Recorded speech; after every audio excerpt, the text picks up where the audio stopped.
Elon, if you're so rich, why haven't you ended poverty yet? That was the question. A simple one.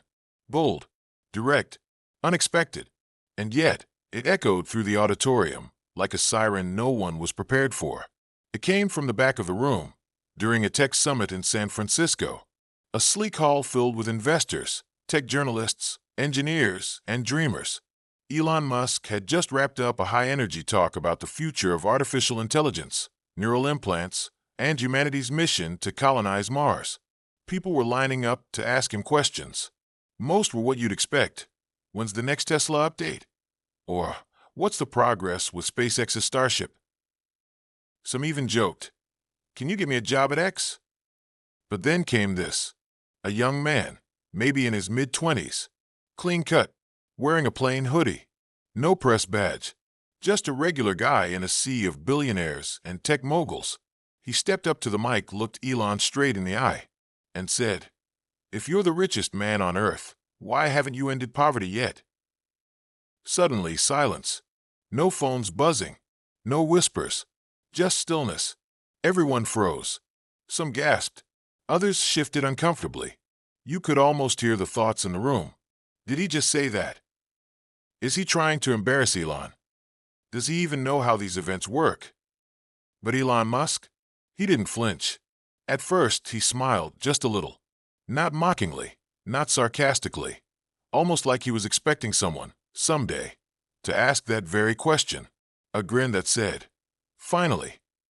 He stepped forward, slowly, took a sip of water, and then looked the young man straight in the eye. "That's a fair question," Elon said, "and it deserves an honest answer." Now the cameras were rolling. Every content creator in the room flipped their phones around. The moderators didn't dare interrupt, because in that moment, it wasn't just a Q&A anymore. It was a confrontation between power and pain, between a billionaire and a voice from the street. Who was this young man? His name was David Bryant, born and raised in Southside Chicago. He had grown up watching his mother work 2 jobs just to put food on the table. He had friends who never made it to college. Some didn't even make it past 18. And yet, here he was, standing in front of the world's richest man, with one simple, burning question that carried the pain of millions behind it. David didn't want to go viral. He didn't want to disrespect. He wanted clarity. He wanted to know, if you have all this money, all this influence, why is the world still like this? And Elon's answer? It didn't come in sound bites. It didn't come with stats. It came like a lesson, sharp, direct, and brutally honest. People think money solves everything, Elon began. But poverty isn't just about money. It's about broken systems, broken schools, broken neighborhoods, generations of trauma. If I dropped $10 billion into the poorest parts of America tomorrow, it wouldn't fix the root problem. You might see change for a week, a month, but then the system pulls everything back down. The reason I build companies, David, Elon continued, is not to avoid solving poverty, but to create long-term tools that change the system. Affordable internet through Starlink, clean energy through Tesla, free education through X. I'm playing a long game, not because I want to, but because real change takes time. And then came the line that broke David's heart. If I could snap my fingers and end poverty, I would. But the truth is, it's not that simple. If it were, someone would have done it by now. David didn't speak. He just stood there, frozen. You could see it in his eyes. Conflict, pain, realization. Because deep down he knew. Elon wasn't dodging the question. He was telling the truth. A hard, uncomfortable truth. And in that moment, David didn't feel angry. He felt tired. Tired of carrying a burden no one had the answer to. Tired of growing up in a system that promised so much and delivered so little. One single question. One powerful answer. 2 worlds colliding, and both forever changed. To the man who asked that powerful question wasn't a journalist, a politician, or a social media influencer. His name was David Bryant, just 24 years old, a recent graduate from Howard University, one of the most respected historically black colleges in America. But David's story didn't start on a university campus. It began in the heart of Chicago's South Side, in a neighborhood most people drive past with their windows up, a place filled with good people, strong families, but also a daily struggle against poverty, violence, and broken systems. David grew up surrounded by the sounds of sirens and the sight of boarded-up buildings. He remembered nights when dinner was a maybe and power outages were just part of life. His mother worked 2 jobs, cleaning offices by day and restocking shelves at night, just to keep the lights on and get him through school. And yet, David didn't become bitter. He became brave.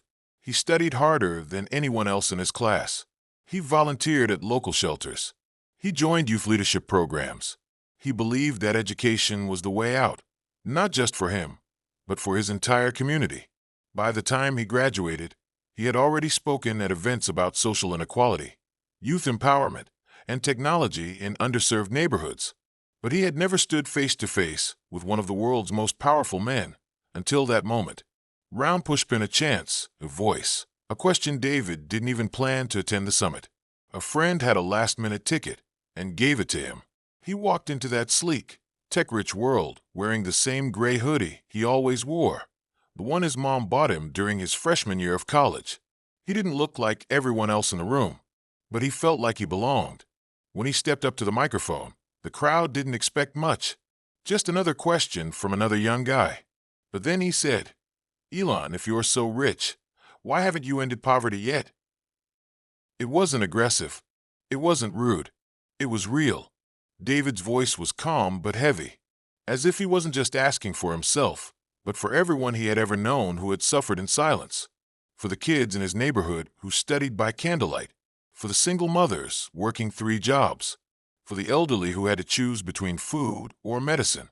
David wasn't trying to go viral. He wasn't trying to score points on social media or embarrass Elon Musk. He was just tired. Tired of the wealth gap. Tired of seeing billion-dollar rockets flying to Mars while his cousin couldn't afford a bus ride across town. He had seen enough to know that something was deeply wrong with how the world worked. Mobile phone, the internet reacts as soon as David spoke. Phones started coming out. Dozens of people in the audience began recording. Some whispered. Some rolled their eyes. But others? They felt it.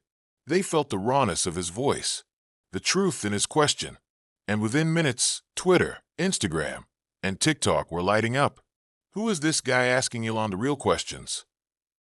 This young man just said what millions have been thinking. Elon Musk just got challenged, and the internet is watching. The hashtag #AskElon began trending. Clips of David's question began circulating like wildfire. News outlets picked up the moment and framed it as billionaire versus activist. But David didn't want to be famous.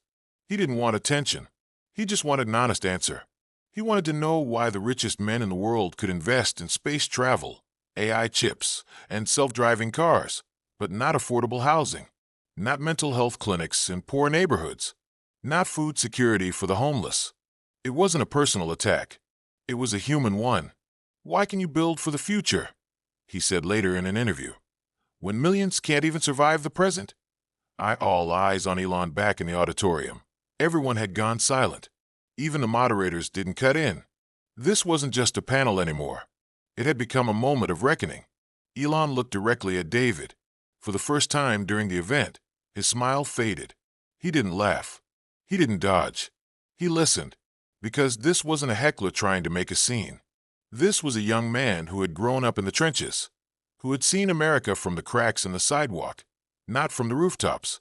And now, that voice had found its way to the main stage. Elon looked directly at David. No smirk, no sarcasm. Just an unreadable calm. The kind of stillness that makes a room hold its breath. "Good question," he said. No one expected him to say that. Some were waiting for a clever clapback. Others expected deflection. But instead, he leaned in. "Let me tell you something most people don't know." The auditorium was silent now, not just because of what had been asked, but because everyone could feel something was about to happen. Not a business pitch, not a PR line, but truth. And then Elon spoke. "You think money solves poverty, but poverty is more than just not having money. It's a system built from the ground up to keep people in place." His voice was steady, not defensive, almost like he was talking to someone he respected. Poverty is broken education. It's broken trust. It's broken families. It's a set of policies, generation after generation, that were never meant to lift people up, only to hold them together just enough to survive. People in the audience shifted. Some nodded. Others looked stunned. Then Elon dropped a line that cut through the air like a blade. If I gave every poor person in America $10,000 tomorrow, half would be broke again within months. He paused. Not because they're bad people, not because they're lazy, but because the system isn't designed to help them grow. It's designed to help them cope. And the moment that money runs out, they're right back where they started. David didn't move. He just stared at Elon, his hands clenched at his sides, not in anger, but in understanding, because deep down he knew. He had seen it. Family members who got lucky, then lost everything. Neighbors who got a settlement or a check, gone in weeks. People who tried but never got the chance to learn how to build, invest, or protect what they had. And then came the words that truly broke him. I could feed people for a day, Elon said softly. Or I could create systems, education, jobs, tech, that feed generations. That's what I'm doing. It's slow. It's frustrating. And a lot of people hate me for it. But it's real. Those last words hit like thunder. It's real. Because that's what David had wanted his whole life. Not a fantasy, not a perfect speech, but something real. His entire community had been fed promises, campaign speeches, outreach programs. But real change? It came in fragments, if at all. Elon continued. I didn't grow up rich. I slept on floors. I borrowed money to eat. I've been told I was crazy more times than I can count. The difference is, I had the tools. Not money. Tools. I had a shot at learning how to rebuild. That's what I'm trying to give the world now. Tools that last. The room was still quiet, but the energy had shifted. What started as a tense moment had become something else. Something raw, human, and powerful. David nodded slowly. Not because he agreed with everything, but because, in that moment, he saw the other side. The side most people never see. The why behind the headlines. The logic behind the rockets and robot factories. The intention behind the madness. His eyes filled with tears. Not out of defeat, but because, for the first time, he felt heard. Not just by a man on stage, but by a world that had too often ignored the pain of people like him. And as his voice cracked, he whispered, not into the mic, but almost to himself, "Then promise me you won't stop." Elon didn't smile. He didn't nod. He just looked at David and said, with quiet conviction, "I won't." That was it. No press release. No flashy moment. Just two men, one with unimaginable wealth, the other with unimaginable scars, meeting in a moment of honesty, humility, and hope. Behind them, cameras kept rolling, but what they captured wasn't drama. It was something rare in today's world, truth. For David wasn't weak. He hadn't come to that tech summit to go viral. He wasn't chasing clout, views, or sound bites. He had no team, no brand, no platform. He had only a question, burning in his chest for years. A question born from empty fridges, lost neighbors, worn-down schoolbooks, and nights wondering if things would ever get better. So when Elon Musk, the richest man alive, looked him in the eye and didn't dismiss him, when he actually listened and responded not with arrogance, but with honesty, it cracked something open inside him. He wasn't expecting that. David had grown up thinking the powerful didn't care, that billionaires floated above the rest of the world like untouchable kings. But now, standing just meters away, he saw something else. He saw a man. Not a myth. Not a meme. Not a machine. Just a man. And in that moment, the weight David had carried for so long, the pain, the frustration, the guilt for surviving while others didn't, it all came rushing to the surface. His eyes welled up, not because he was defeated, but because, for the first time, someone saw him. A camera zoomed in. People watching online would later say it looked like a scene from a movie. But it wasn't scripted. It wasn't performance. It was real. David tried to wipe his eyes quickly, like someone who wasn't used to crying in public. But the emotion was too strong. His lips trembled. His body stayed still. But inside, a storm was breaking. And Elon, he didn't mock it. He didn't move on. He stood there, silent for a beat. Then, he stepped closer to the edge of the stage and spoke. Not to the crowd, not to the cameras, but to David. "I've slept on floors," he said quietly. "I've eaten cheap food for weeks. I've faced failure so big it almost destroyed me." The words hit differently than anything Elon had said before. They weren't part of a pitch. They weren't polished. They were memories. The difference is, I had tools. Tools to climb back up. Tools I want to build for everyone who never had them. That was it. That was the heart of it all. This wasn't about charity. It wasn't about handouts. It was about tools. Elon wasn't trying to save people. He was trying to equip them. And David understood that. Because deep down, what he'd always wanted for his community wasn't a miracle, it was a chance. A shot. An opportunity to build, to grow, to rise. And now here was the man who had every resource on earth, saying he understood. The audience clapped, not immediately, not loudly. At first, it was just one or two hands. Then more. Then the entire room. But it wasn't the kind of applause you hear after a product demo or a witty remark. This was respect. Raw, unfiltered respect. For David's courage. For Elon's honesty. For the truth that had just unfolded in front of them all. The silence was broken, but not with noise. With meaning. For a moment, no one was thinking about Teslas or Mars or Neuralink. They were thinking about home. About their own struggles. Their families. Their cities. Their pasts. It didn't matter how rich you were or how poor. Everyone in that room had felt pain. And in this strange, rare moment, they all connected through it. Even the moderators stayed silent. No one dared to move the conversation forward. Because something sacred had just happened. Something that doesn't happen often in front of cameras. Vulnerability. David slowly nodded. The tears still fresh, but his voice steady again. "That's all we ever wanted," he said. "Not pity. Not charity. Just a chance to climb, too." Elon nodded. And in that moment, two very different men stood on the same side of something much bigger than either of them. Hope. Not fake, plastic hope. Not political slogans or viral campaigns. But real, slow, difficult hope. The kind that takes time and tools, patience and persistence. The kind that changes generations, not just headlines. And the cameras kept rolling. But what they captured now wasn't about Elon or David. It was about all of us. The clip went viral. Within 24 hours, it was everywhere. YouTube, TikTok, Instagram Reels, news headlines. Millions watched the exchange between David Bryant and Elon Musk. Some praised Elon for his honesty. Others criticized him, arguing he could still do more. And others still just sat quietly, reflecting. But in the middle of all the debates, reposts, and reactions, something truly amazing happened. A movement began. David's voice had sparked something bigger than a conversation. It ignited hope in communities that had long felt invisible.